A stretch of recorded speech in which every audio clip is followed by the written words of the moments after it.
Hi, I'm Tim. Welcome to our channel and thanks for logging on. If you enjoy these videos, do me a favor and subscribe to our YouTube channel right here at Watchbox Reviews. I'd really appreciate it, and I promise to update daily. If you love this watch, you could see it and you can purchase it on our website, thewatchbox.com.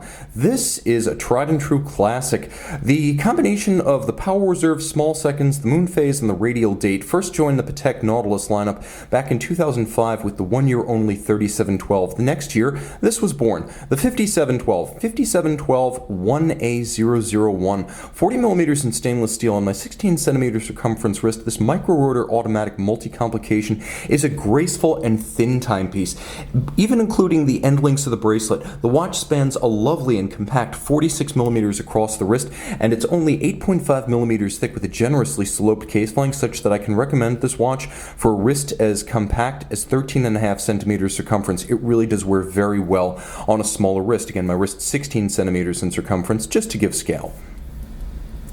The bracelet is the Patek bracelet about which you dream. Beautifully hand finished, this one features a refinement that's been lost to history, as it includes sizing screws for the removable links. Now let's talk a little bit about the finish of the bracelet. The taper is so perfect that I can't feel the steps down between the individual links, even as I can see that it visually tapers. You'll note, if you get real close, we'll give ourselves a bit more light, that there is a hairline bevel that starts on the flank of the case and continues perfectly along the sides of the bracelet. I've seen how these watches are assembled by hand, and these bracelets are finished after being assembled laboriously by hand to remove the evidence of the bars that are actually inserted in the flanks of the non-removable links to fix them in place. On a 3700, you would see the marks of the bars, their outlines in the flank. Here, all you can see is gorgeous satin finish. They have raised the standard over the years. Polished intermediate links, you can see large H-pattern primaries. Again, those sizing screws gone for the 2012 model year, and AWOL ever since. This watch gives you the old style, the better style, the higher quality, the more expensive version of the Nautilus bracelet.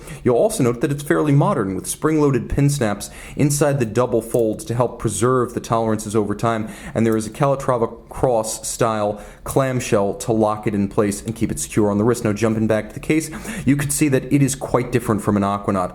Much of the cost of a Nautilus is actually in the finishing and the complexity of the case, and you can see just how much more elaborate it is than the relatively monolithic Aquanaut case with its three primary pieces. There's a lot going on here, and it preserves the winglet style locking mechanism of the original Gerald Genta patent. You can also see a little bit of the bezel gasket underneath the bezel, as with Genta's own Royal Oak, the bezel gasket was designed to be a lightly expressed structural and aesthetic component on the Nautilus. You can see a rounded polygon for the bezel, polished on its flanks, satin on its top, and then a dial that has few real equivalents in the sports watch world.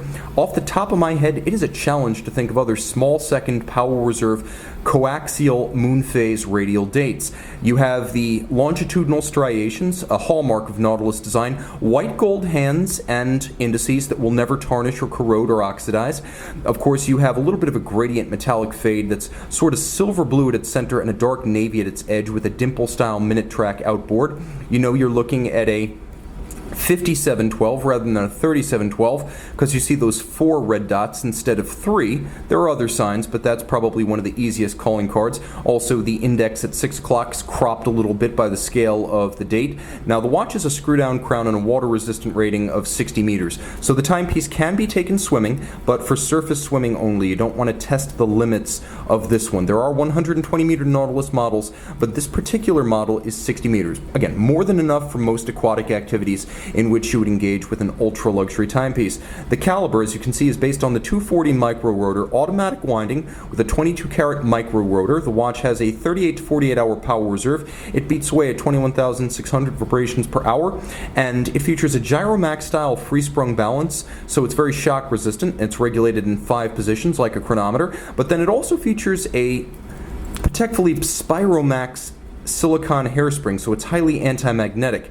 And with that silicone hairspring comes the Patek Philippe seal, which is an attestation of accuracy, no worse than -3 + 2 seconds per day. That's important and it counts. Why do you want a micro rotor? Well, because the micro rotor opens up the entirety of the case back to viewing, so you don't have a winding bridge and a rotor blocking in the center. It also helps to thin out the total watch, as you don't have the extra stack height of a winding system and a rotor. Now, you will note that the watch features a gorgeous set of finishing flourishes. You have perfectly aligned Cote de Genève across the bridges, applied with an abrasive wheel, not stamped. There is mirrored anglage on the edge of every bridge, a perfectly rounded bevel. You can see it lighting up underneath my finger. The same treatment is applied to all jewel and screw countersinks. There is an engine-turned perlage on the base plate. All screw heads are black polished with chamfered slots.